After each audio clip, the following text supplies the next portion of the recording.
നീങ്ങണം, പറന്നുയരണം, സത്യം നമ്മെ സ്വതന്ത്രമാക്കണം.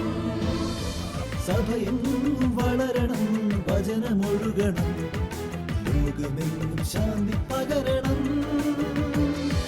രക്തമൊഴുക്കി അവൻ വളർത്തിയ തിരുസഭ വീണ്ടും വളർന്നുയരണം. നടന്നു നീങ്ങണം, പറന്നുയരണം, സത്യം നമ്മെ സ്വതന്ത്രമാക്കണം.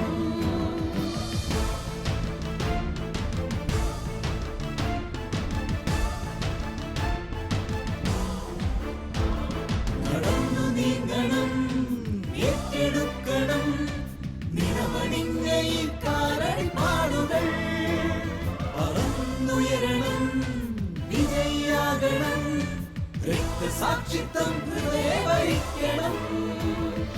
രക്തമൊഴുക്കി അവൻ വളർത്തിയ തിരുസഭ വീണ്ടും വളർന്നുയരണം. രക്തമൊഴുക്കി അവൻ വളർത്തിയ തിരുസഭ വീണ്ടും വളർന്നുയരണം.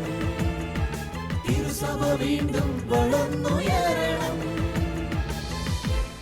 നിണമണിഞ്ഞ കാൽപ്പാടുകൾ എന്ന പ്രോഗ്രാമിലേക്ക് ശാലോം പ്രേക്ഷകർക്കെല്ലാം സ്വാഗതം.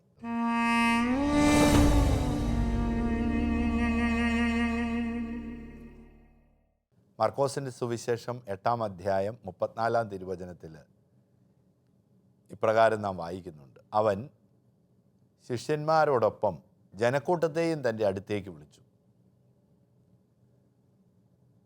അവൻ പറഞ്ഞു, ആരെങ്കിലും എന്നെ അനുഗമിക്കുവാൻ ആഗ്രഹിക്കുന്നുണ്ടെങ്കിൽ സ്വയം പരിത്യജിച്ച് കുരിശുമെടുത്ത് എൻ്റെ പിന്നാലെ വരട്ടെ. സ്വന്തം ജീവൻ രക്ഷിക്കുവാൻ ആഗ്രഹിക്കുന്നവൻ അത് നഷ്ടപ്പെടുത്തും. എന്നെ പ്രതിയോ സുവിശേഷത്തെ പ്രതിയോ ജീവൻ നഷ്ടപ്പെടുത്തുന്നവർ അത് കണ്ടെത്തും. ഒരുവൻ ലോകം മുഴുവൻ നേടിയാലും ആത്മാവ് നഷ്ടമായാൽ എന്ത് പ്രയോജനം? മർക്കോസിൻ്റെ സുവിശേഷം 8-ാം അധ്യായം 34-ാം തിരുവചനം ഒരു ക്രിസ്ത്യാനിയെ സംബന്ധിച്ചിടത്തോളം അടിസ്ഥാന വചനമാണ്. ശിഷ്യന്മാരോടൊപ്പം തന്നെ ജനക്കൂട്ടത്തെയും തൻ്റെ അടുത്തേക്ക് വിളിച്ചു എന്നാണ് നാം സുവിശേഷത്തിൽ വായിക്കുന്നത്. ശിഷ്യന്മാരോട് മാത്രമല്ല പറഞ്ഞത്, ജനക്കൂട്ടത്തെയും തൻ്റെ അടുത്തേക്ക് വിളിച്ചു. എപ്പോഴാണ് ഈശോ ഇത് പറയുന്നത്? താൻ ജെറൂസലമിലേക്ക് പോകേണ്ട സമയമായെന്നും പ്രധാന പുരോഹിതന്മാരിലും പ്രധാനപ്പെട്ടവരിൽ നിന്നും പീഡകൾ സഹിക്കേണ്ടി വരുമെന്നും തുടർന്ന് ഒരു കുരിശുമരണം ഉണ്ടാകുമെന്നെല്ലാം അവരെ പഠിപ്പിച്ച് അവരോട് സൂചിപ്പിക്കുമ്പോൾ, മുന്നറിയിപ്പ് നൽകുമ്പോൾ ഉടൻ തന്നെ പത്രോസ്ലീഹ ഇടപെട്ടിട്ട് പറയുക, നിനക്കിതൊന്നും ഒരിക്കലും സംഭവിക്കാൻ പാടില്ല, നീ ഇതൊന്നും ഏറ്റെടുക്കേണ്ട ആളല്ല, നീ നല്ല രാജാവായിട്ട് കസേരയിൽ ഇരിക്കേണ്ട വ്യക്തിയാണ്, അത് നിനക്ക് ഇങ്ങനത്തെയുള്ള കാര്യങ്ങൾ പറഞ്ഞ് ഞങ്ങളെ നിരാശപ്പെടുത്തരുതേ. ഈശോ നൽകുന്ന മറുപടിയോ, സാത്താനെ ദൂരെ പോകുക. അതിനുശേഷമാണ് അപ്പസ്തോലന്മാരെയും ശിഷ്യന്മാരെയും ജനക്കൂട്ടത്തെയും തൻ്റെ അടുത്തേക്ക് വിളിച്ച് ഈശോ പറയുന്നത്, എൻ്റെ പിന്നാലെ വരുവാൻ ആരെങ്കിലും ആഗ്രഹിക്കുന്നുണ്ടെങ്കിൽ സ്വയം പരിത്യജിച്ച് കുരിശുമെടുത്തുകൊണ്ട് എൻ്റെ പിന്നാലെ വരട്ടെ. ഈശോയുടെ വാക്കുകൾ ജീവിതത്തിൽ അക്ഷരം പ്രതി പ്രാവർത്തികമാക്കുന്നവരാണ് രക്തസാക്ഷികൾ. അവർ യേശുവിൻ്റെ നാമത്തിനു വേണ്ടി ജീവൻ പൂർണ്ണമായിട്ട് സമർപ്പിക്കുന്ന അത്ഭുതമാണ്, വലിയ അത്ഭുതമാണ് അവരുടെ ജീവിതത്തിൽ നടക്കുന്നത്. വലിയ മിറക്കിൾ എന്നേ നമുക്കതിനെ വിശേഷിപ്പിക്കുവാൻ സാധിക്കുകയുള്ളൂ. ഒരു രക്തസാക്ഷികളെ, എത്രയോ രക്തസാക്ഷികളെ കുറിച്ച് നാം പഠിക്കുന്നു. അവർ രക്തസാക്ഷിത്വം, അതായത് മരണം മുമ്പിൽ വരുമ്പോൾ അതീവ ആഹ്ലാദത്തോടുകൂടി അതിനെ പുൽകുകയാണ് ചെയ്യുന്നത്, ധീരതയോടുകൂടി. എങ്ങനെ സാധിക്കുന്നു? മരണമെന്ന് കേൾക്കുമ്പോൾ ഓടിപ്പോകുന്ന ആളുകൾ എത്രയോ ഉള്ളത്. ഭയം, മരണത്തെക്കുറിച്ച് ചിന്തിക്കും, ഭയം. മരണമെത്തി, ഇനി ഒരു മിനിറ്റേ ഉള്ളൂ എന്ന് കരുതുമ്പോൾ ആഹ്ലാദിക്കുകയാണ്. അവർക്ക് എവിടെ നിന്ന് ആ കരുത്ത് കിട്ടുന്നു? അതുകൊണ്ടാണ് അതിനെ രക്തസാക്ഷികൾക്കും ഒരു മിറക്കിളാണ് എന്ന് ഞാൻ സൂചിപ്പിക്കുക. ഇവിടെ നമുക്ക് ഇന്നത്തെ ഈ എപ്പിസോഡിൽ ഇതുപോലെ യേശുവിന് വേണ്ടി ജീവൻ സമർപ്പിച്ച വലിയൊരു രക്തസാക്ഷിയെ നാം പ്രത്യേകമായിട്ട് പഠിക്കുകയാണ്. വിശുദ്ധ ഫ്രാൻസിസ് ഇസിദോർ ഗാജലിൻ.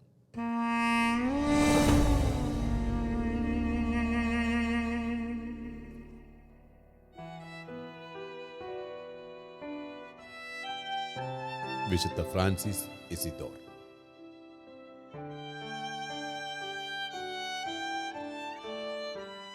രക്തസാക്ഷിത്വ ചരിത്രത്തിൽ ആഗോളസഭയ്ക്ക് വിയറ്റ്നാം നൽകിയ സംഭാവനകൾ വിശുദ്ധ ഫ്രാൻസിസിലൂടെ ആരംഭിക്കുന്നു. ലോകം കണ്ട ഏറ്റവും ഭീകര സംഭവങ്ങളിലൊന്നായ വലിയ കൂട്ടക്കുരുതി നടന്ന കിഴക്കൻ വിയറ്റ്നാമിൽ ഒറ്റ രാത്രിയിൽ കൊല്ലപ്പെട്ടത് 5000 ക്രിസ്ത്യാനികളാണ്. വിയറ്റ്നാം സഭ ഈ കാലയളവിൽ ദൈവരാജ്യത്തിന് സമ്മാനിച്ചത് 1,00,000-നും 3,00,000-നും ഇടയിൽ വരുന്ന രക്തസാക്ഷികളാണ്. വിയറ്റ്നാം രാജവംശം ക്രിസ്തുവിശ്വാസികളെ നിഷ്ഠൂരമായി പീഡിപ്പിക്കുകയും ചിതറച്ചു കളയുകയും ഒടുവിൽ ദാരുണമായി കൊല ചെയ്യുകയും ചെയ്തിരുന്നു. ചരിത്രത്തിൽ അറിയപ്പെടുന്ന 100 മുറിവുകൾ എന്ന പീഡനമുറ വിയറ്റ്നാമിലെ ക്രിസ്ത്യാനികളിൽ നടപ്പിലാക്കപ്പെട്ടു. ചമ്മട്ടിയടി, ശരീരഭാഗങ്ങൾ കീറിമുറിക്കുക, ഇങ്ങനെ ക്രിസ്ത്യാനികളുടെ ശരീരത്തിൽ 100 മുറിവുകൾ ഏൽപ്പിച്ചുകൊണ്ട് ഈ പീഡനമാർഗം പ്രായോഗികമാക്കി. ഫ്രാൻസിലെ മോൺപെറു എന്ന സ്ഥലത്ത് 1799 ഫ്രാൻസിസ് ഇസിദോർ ജനിച്ചത്. ചെറുപ്പം മുതലേ ദൈവീക തീഷ്ണതയിൽ അനുഗ്രഹിക്കപ്പെട്ടവനായി വളർന്ന വിശുദ്ധ ഫ്രാൻസിസ് അധികം വൈകാതെ തന്നെ വൈദികനായി ശുശ്രൂഷ പ്രവർത്തനത്തിൽ പ്രവേശിച്ചു. വിയറ്റ്നാംകാരനാണ്. വിയറ്റ്നാമിൽ രക്തസാക്ഷിയായി തീർന്നു. 1988 വിശുദ്ധ ജോൺ പോൾ II മാർപ്പാപ്പ ഫ്രാൻസിസ് ഇസിദോർ ഗാജലിനെ വിശുദ്ധനായിട്ട് പ്രഖ്യാപിച്ചു. വിയറ്റ്നാമിൽ നിന്ന് ധാരാളം വിശുദ്ധർ കടന്നു വന്നു. ഏറെ പ്രത്യേകിച്ച് രക്തസാക്ഷികൾ. 10 കോടി ആളുകളായി വിയറ്റ്നാമിൽ ഉള്ളത്. ഇപ്പോൾ അവിടെ ഒരു സോഷ്യലിസ്റ്റ് ഗവൺമെൻറ് ആണല്ലോ. ഏറെ പ്രത്യേകിച്ച് കമ്മ്യൂണിസ്റ്റ് ആശയങ്ങൾ, ഇടതുപക്ഷ ആശയങ്ങൾ ചേർന്ന് സഞ്ചരിക്കുന്ന ഒരു സർക്കാർ. അവിടെ 10 കോടി ജനങ്ങൾ, അതിൽ 86 ലക്ഷത്തിലധികം ക്രിസ്ത്യാനികളാണ്. ഇന്നും ക്രിസ്തുമതം വളരെ ശക്തമായിട്ട് പീഡിപ്പിക്കപ്പെടുന്ന സ്ഥലമാണ്. വളരെയധികം പുരോഗതി ഈ ഇത്ര ലക്ഷം ക്രിസ്ത്യാനികൾ അവിടെ ഉണ്ടായി. എന്നാൽ ഈ ക്രിസ്ത്യാനികൾക്ക് വളരെയധികം പുരോഗതി ക്രിസ്ത്യാനികൾക്ക് ഉണ്ടായി. എന്നാൽ അതിനു മുൻപ് സഭ അനുഭവിച്ച വലിയൊരു പീഡനമുണ്ട്. 16-ാം നൂറ്റാണ്ട് 17 ആരംഭത്തിലാണ് ഫിലിപ്പീൻസിൽ നിന്നുള്ള മിഷണറിമാരും തുടർന്ന് ഈശോ സഭ മിഷണറിമാരും എല്ലാമാണ് ഈ വിയറ്റ്നാമിൽ വിശ്വാസം എത്തിക്കുന്നത്. ഏഷ്യയിലെ ഏറ്റവും ക്രിസ്ത്യാനികളുള്ള ഏറ്റവും കൂടുതൽ 5ാമത്തെ രാജ്യമാണ് വിയറ്റ്നാം. അവിടെ വിശ്വാസം എത്തിച്ചതിന് അവർ ഈ ഫിലിപ്പീൻസിൽ നിന്ന് മിഷണറിമാർ, തുടർന്ന് ഈശോ സഭ മിഷണറിമാർ, അതിനുശേഷം MEP ഫാദേഴ്സ്, അവർ സുവിശേഷം പ്രഘോഷണത്തിന് മേഖലയിലേക്ക് വിയറ്റ്നാമിലേക്ക് എത്തുകയാണ്. വിയറ്റ്നാം ആദ്യ കാലഘട്ടങ്ങളിൽ ചക്രവർത്തിമാരുടെ കീഴിലായിരുന്നു. അപ്പോൾ 1821 മുതൽ ഒരു 50-60 വരെ 80 വരെ 1820 മുതൽ 1880 വരെ കടുത്ത മതമർദ്ദനം അനുഭവിച്ച ഒരു സഭയാണ് വിയറ്റ്നാമിലേത്. ലക്ഷക്കണക്കിന് ആളുകൾ, ഏറ്റവും കുറഞ്ഞത് ഒരു 3 ലക്ഷം പേരെങ്കിലും ദാരുണമായിട്ട് വിശ്വാസത്തിന് വേണ്ടി വധിക്കപ്പെട്ടു. 3 ലക്ഷം എന്ന് പറയുമ്പോൾ വലിയ സംഖ്യയല്ലേ. അവർ വധിക്കപ്പെട്ടു, അവർ പലായനം ചെയ്യപ്പെട്ടു. അതിനേക്കാൾ എത്രയോ ആളുകൾ പലായനം ചെയ്യപ്പെട്ടു. വിശ്വാസമൊക്കെ ഉപേക്ഷിച്ചു പോയവരുണ്ട്. അവർ മുഴുവനും അവരുടെ ദേവാലയങ്ങളൊക്കെ നശിപ്പിക്കപ്പെട്ടു. ഇങ്ങനെ ഈ ഒരു കാലഘട്ടത്തിൽ മിൻമാങ് എന്ന ചക്രവർത്തിയുടെ കാലത്താണ് ഏറ്റവും വലിയ പീഡനമുണ്ടായത്. ആ അവസരത്തിൽ പീഡനമുണ്ടായി, അവർ മരിക്കുന്നു. 100 മുറിവുകൾ. വിദേശത്തു നിന്നൊരു മിഷണറി ഉണ്ടോ, ആ മിഷണറിയെ പിടിച്ചാൽ 100 മുറിവുകൾ. എൻ്റെ ഈ രാജ്യത്തിൽ ഒരൊറ്റ ക്രിസ്ത്യാനിയും ഉണ്ടാകാൻ പാടില്ല. ചക്രവർത്തി മിൻമാങ് പ്രഖ്യാപിച്ചതാണ്. എൻ്റെ രാജ്യത്ത് ഒരൊറ്റ ക്രിസ്ത്യാനി ഉണ്ടാകാൻ പാടില്ല. എന്നാൽ ഏറ്റവും രസകരമായിട്ടുള്ളത്, ഈ മിൻമാങ് തന്നെ എൻ്റെ രാജ്യത്തിൽ ഒറ്റ ക്രിസ്ത്യാനി ഉണ്ടാകാൻ പാടില്ലെന്ന് പറഞ്ഞ ഈ മിൻമാങ് തൻ്റെ അവസാന കാലഘട്ടത്തിൽ ഈ ക്രിസ്ത്യാനികളെ പീഡിപ്പിച്ചതുകൊണ്ട് അവിടെ പ്ലേഗ് പോലെയുള്ള മാരക രോഗം പടർന്നു പിടിച്ചു. വെട്ടുകിളികളുടെ ശല്യമുണ്ടായി. ഒരു കുതിര, അങ്ങനെയുള്ള നിരാശയിൽ യാത്ര ചെയ്യുമ്പോൾ ഒരു കുതിരപ്പുറത്ത് വീണ് മരിക്കുകയാണ് ചെയ്തത്. എൻ്റെ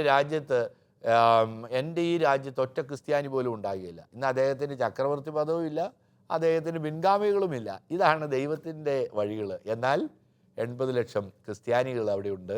ഏകദേശം 8% ക്രിസ്ത്യാനികൾ വിയറ്റ്നാമിലുണ്ട് എന്നുള്ളത് നമുക്ക് ഈ രക്തസാക്ഷ്യത്തിൻ്റെ മഹത്വം നമ്മെ പഠിപ്പിക്കുകയാണ്. അത് അനിവാര്യമാണ്. അതുകൊണ്ട് ദൈവം നൽകുന്ന വലിയ കൃപയാണ് രക്തസാക്ഷികൾ. അവിടെ നമ്മുടെ വിശുദ്ധ ഫ്രാൻസിസ് 1799 ഫ്രാൻസിലാണ് ജനിച്ചത്. ഫ്രാൻസിൽ ജനിച്ച് നല്ല മാതാപിതാക്കൾ അദ്ദേഹത്തിൽ ഈ വിയറ്റ്നാമിനെക്കുറിച്ചും അതുപോലെ മിഷണറിമാരെക്കുറിച്ചും ഒക്കെ മാതാപിതാക്കൾ പഠിപ്പിച്ചു. അദ്ദേഹത്തിൻ്റെ ഒരു ആഗ്രഹം, എനിക്കൊരു മിഷണറി ആകണം, ഒരു മിഷണറി ആയിട്ട് ജീവിക്കണം, എനിക്ക് യേശുവിന് വേണ്ടി ഒരു രക്തസാക്ഷിയാകണം. അങ്ങനെ വലിയൊരാഗ്രഹം അദ്ദേഹത്തിൽ നിറഞ്ഞു നിൽക്കുകയാണ്. അപ്പോൾ ആ ഒരു ലക്ഷ്യത്തോടു കൂടി അദ്ദേഹം 1824 MEP ഫാദേഴ്സ് അവർ പാരീസിലാണ്. ഫോറിൻ മിഷൻസ് ഓഫ് പാരീസ് എന്നാണ് പാരീസിലെ വിദേശ മിഷൻ സംഘം. അതാണ് MEP ഫാദേഴ്സിൻ്റെ വിശദീകരിച്ച് പറയുകയാണെങ്കിൽ. അതായത് വിദേശത്ത് സുവിശേഷം പ്രഘോഷിക്കുവാനുള്ള സംഘത്തെ തയ്യാറാക്കുന്ന സമൂഹം, സൊസൈറ്റി. അവരൊരു സൊസൈറ്റിയാണ്. ആ ഒരു സൊസൈറ്റിയിൽ അതായത് ഒരു സമർപ്പിത സമൂഹം തന്നെയാണ്, സൊസൈറ്റിയായിട്ട് പ്രവർത്തിക്കുകയാണ്. അവിടെ അവർ സന്യാസികളല്ല, സൊസൈറ്റി എന്ന രീതിയിലാണ് അവർ ജീവിക്കുക. 1622 പ്രൊപ്പഗാന്ത ഫീതെ സ്ഥാപിക്കുകയാണ്. 1622 റോമിൽ പ്രൊപ്പഗാന്ത അത് വിശ്വാസ തിരുസംഘം അവിടെ ആരംഭിച്ചതിൻ്റെ പ്രധാനപ്പെട്ട കാരണം വിദേശത്ത് ഈ സുവിശേഷം പ്രഘോഷിക്കുവാനുള്ള ഒരു ദൗത്യം അത് സഭ ഏറ്റെടുക്കുകയാണ്. അപ്പോൾ മാർപ്പാപ്പന്മാർ ഓരോ കാലഘട്ടത്തിൽ ഏറ്റെടുക്കുക. പക്ഷേ പല സ്ഥലത്തും സുവിശേഷം പ്രസംഗിക്കുവാൻ പോകുമ്പോൾ കോളനികൾ പലയിടത്തും ഉണ്ട്. സ്പെയിനിൻ്റെ കോളനിയുണ്ട്, പോർച്ചുഗലിൻ്റെ കോളനിയുണ്ട്, ഹോളണ്ടിൻ്റെ കോളനിയുണ്ട്. ഇവിടെയൊന്നും സുവിശേഷം വേണ്ട വിധത്തിൽ പ്രഘോഷിക്കുവാൻ അവർക്ക് സാധിക്കാതെ വന്നു. അപ്പോൾ വത്തിക്കാൻ നേരിട്ട് തന്നെ ഇടപെട്ടിട്ട് 1622 പ്രൊപ്പഗാന്ത ഫീതെ വിശ്വാസ തിരുസംഘത്തിന് ആരംഭം കുറിച്ചു. അപ്പോൾ ഏത് പ്രദേശത്ത് പോയി സുവിശേഷം പ്രസംഗിക്കുവാനുള്ള അവകാശം വത്തിക്കാനുണ്ട് എന്ന് മാർപ്പാപ്പ അതിലൂടെ സ്ഥാപിച്ചു. ഇപ്പോൾ സ്പെയിനിലുള്ള സ്പെയിനിൻ്റെ കോളനി ആണെങ്കിലും അവിടെ മാർപ്പാപ്പയ്ക്ക് നേരിട്ട് മിഷൻ സംഘത്തെ അയക്കാം എന്ന് ഒരു നിയമം നിലവിൽ കൊണ്ടുവന്നു.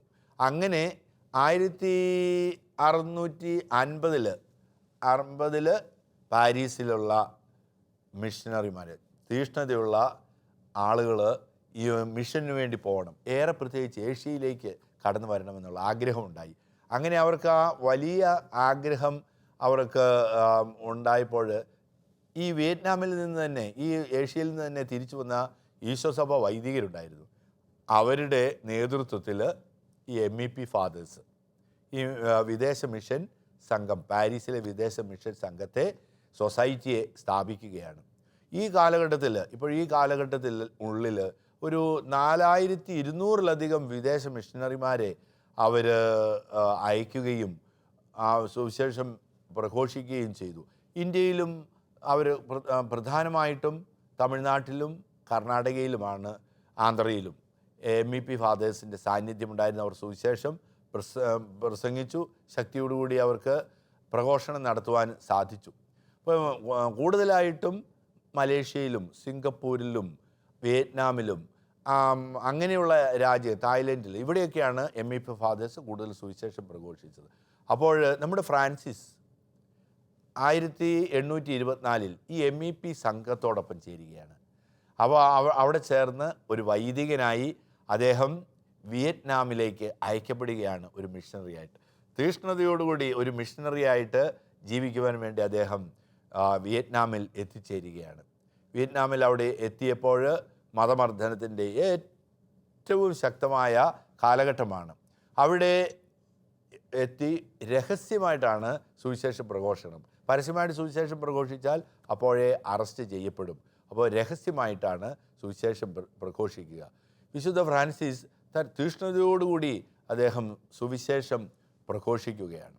പക്ഷേ അദ്ദേഹം തൻ്റെ എഴുത്തിൽ തൻ്റെ സഹപ്രവർത്തകർക്ക് അദ്ദേഹം എഴുതി, ഇവിടെ മരണം വളരെയധികം അടുത്ത് നിൽക്കുന്നുണ്ട്, അതുകൊണ്ട് എനിക്ക് ധീരതയോടുകൂടി സുവിശേഷം പ്രഘോഷിക്കുവാൻ സാധിക്കും. എൻ്റെ വളരെ ചെറുപ്പത്തിൽ തന്നെയുള്ള എൻ്റെ ആഗ്രഹം യേശുവിന് വേണ്ടി സുവിശേഷം പ്രഘോഷിച്ച് രക്തസാക്ഷിയായി തീരുക, അത് സാധ്യതമാകും എന്ന് കരുതുകയാണ്. അപ്പോൾ അങ്ങനെ ഉള്ള തൻ്റെ കത്തുകളിൽ സുവിശേഷ പ്രഘോഷണത്തിന് വേണ്ടി പ്രവർത്തിക്കുമ്പോൾ അദ്ദേഹം തീക്ഷ്ണതയോടുകൂടി പ്രവർത്തിക്കുന്നു എന്ന് മനസ്സിലാക്കി മരണം അടുത്തെത്തി എന്നുള്ള രീതിയിലുള്ള കത്തുകൾ അദ്ദേഹം എഴുതിയിട്ടുണ്ട്. ഒരു കത്തിൽ അദ്ദേഹം ഇപ്രകാരം എഴുതുകയാണ്: ഇനി ഞാൻ രക്തസാക്ഷിയായി തീരുവാൻ അധികം കാലതാമസമുണ്ട് എന്ന് കരുതുന്നില്ല. കാരണം ശത്രുക്കൾ ഞാൻ ഒളിഞ്ഞിരിക്കുന്ന സ്ഥലവും ഞാൻ എൻ്റെ പ്രവർത്തന മേഖലകളെല്ലാം എന്നെ കണ്ടെത്തിയിട്ടുണ്ട്. ഏത് സമയവും അറസ്റ്റ് ചെയ്യപ്പെടാം. പക്ഷേ എനിക്കൊന്ന് പറയുവാൻ സാധിക്കും, എൻ്റെ ഹൃദയം ആനന്ദപൂരിതമായിരിക്കുന്നു. അതായത് മരണം മുമ്പിലുണ്ട്, തൊട്ട് മുമ്പിലുണ്ട്. അദ്ദേഹം എഴുതുകയാണ് തൻ്റെ സഹപ്രവർത്തകർക്ക്, എൻ്റെ ഹൃദയം ആനന്ദപൂരിതമായിരിക്കുന്നു. നമുക്ക് സങ്കീർത്തകനോട് ചേർന്നിട്ട് അദ്ദേഹം പറയുകയാണ്, നമുക്ക് ഭവനത്തിലേക്ക് പോകാം എന്നവർ പറഞ്ഞപ്പോൾ സന്തോഷിച്ചു എന്ന സങ്കീർത്തന വാക്യം ചേർത്തിട്ട്, അപ്പോൾ അവരത് പറഞ്ഞപ്പോൾ സന്തോഷിച്ചു. നമുക്ക് ദൈവഭവനത്തിലേക്ക് പോകാമെന്ന് പറഞ്ഞപ്പോൾ സന്തോഷിച്ചു. അപ്പോൾ അത് ദൈവഭവനം തൊട്ടടുത്തുണ്ട്. അപ്പോൾ അതുപോലെ ഞാൻ സന്തോഷിക്കുകയാണ് ചെയ്യുന്നത്. എൻ്റെ ഏറ്റവും വലിയ സന്തോഷം ഈ ലോകത്ത് ഇനി പാപകരമായിട്ടുള്ള അന്തരീക്ഷത്തിൽ നിന്ന് എനിക്ക് രക്ഷപ്പെടാമല്ലോ. ഇതെന്നെ ഇനി ഒരിക്കലും വിഷമിപ്പിക്കുകയില്ല. രണ്ടാമതായിട്ട് മറ്റൊന്നുള്ളത്, എനിക്ക് യേശുവിൻ്റെ പീഡകളോട് ചേരാൻ കഴിയുമല്ലോ. എനിക്ക് ആ പീഡകളോട് ചേർന്ന് അവിടുത്തെ മഹത്വപ്പെടുത്താൻ കഴിയുമല്ലോ. അദ്ദേഹം വിശുദ്ധ ഫ്രാൻസിസ് എഴുതുകയാണ്, എനിക്ക് പീഡകൾ സഹിക്കുവാൻ കഴിയും, ഞാൻ ആനന്ദപൂരിതമായിരിക്കുന്ന എൻ്റെ ഹൃദയം വലിയ സന്തോഷമുണ്ട്. 1833 അദ്ദേഹത്തെ അറസ്റ്റ് ചെയ്യുകയാണ് ചെയ്തത്.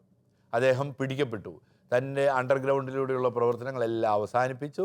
പോലീസ്, മിൻമാങ്ങിൻ്റെ പോലീസ് അദ്ദേഹത്തെ, പട്ടാളക്കാർ അദ്ദേഹത്തെ അറസ്റ്റ് ചെയ്തു, തടവിൽ സൂക്ഷിച്ചു. അതിനുശേഷം കുറച്ച് ദിവസങ്ങൾ അദ്ദേഹത്തിനോട് വിശ്വാസം ഉപേക്ഷിക്കുവാൻ ആവശ്യപ്പെട്ടു. പക്ഷെ അദ്ദേഹം പറഞ്ഞു, ഒരിക്കലും എൻ്റെ വിശ്വാസം ഞാൻ ഒരിക്കലും ഉപേക്ഷിക്കുകയില്ല. ആ വിശ്വാസം ഉപേക്ഷിക്കില്ലെന്ന് അദ്ദേഹം ധീരതയോടുകൂടി തൻ്റെ ദൈവസ്നേഹം അവിടെ പങ്കുവെക്കുകയാണ്.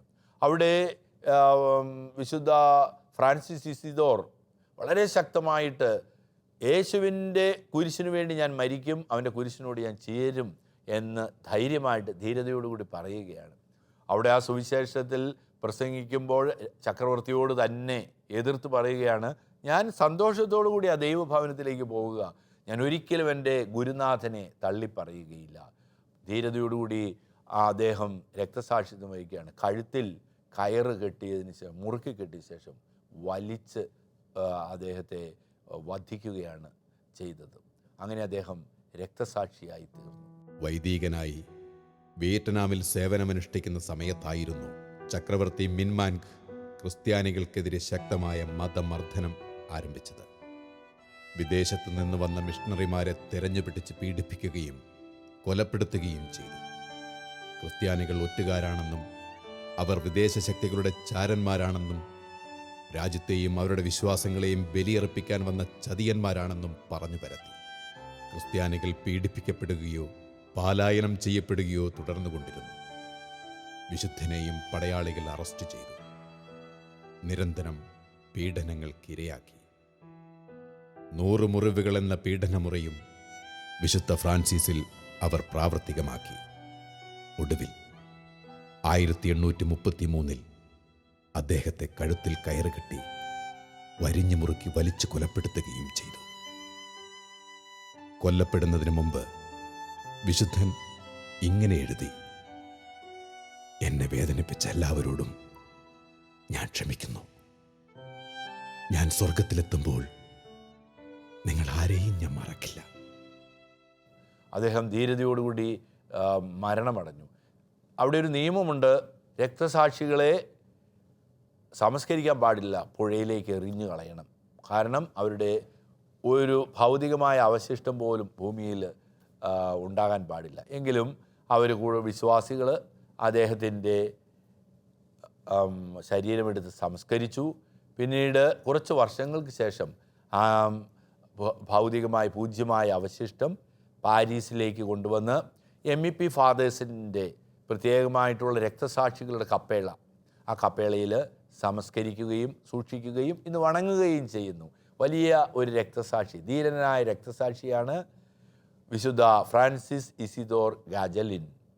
അദ്ദേഹം ജീവിച്ചത് തന്നെ രക്തസാക്ഷിയാകാനാണ്. രക്തസാക്ഷിയാകുന്നതിൽ അഭിമാനിച്ചു. തനിക്ക് രക്തസാക്ഷിയാകാനുള്ള അവസരങ്ങൾ ഒട്ടും തന്നെ മാറ്റിക്കളഞ്ഞില്ല.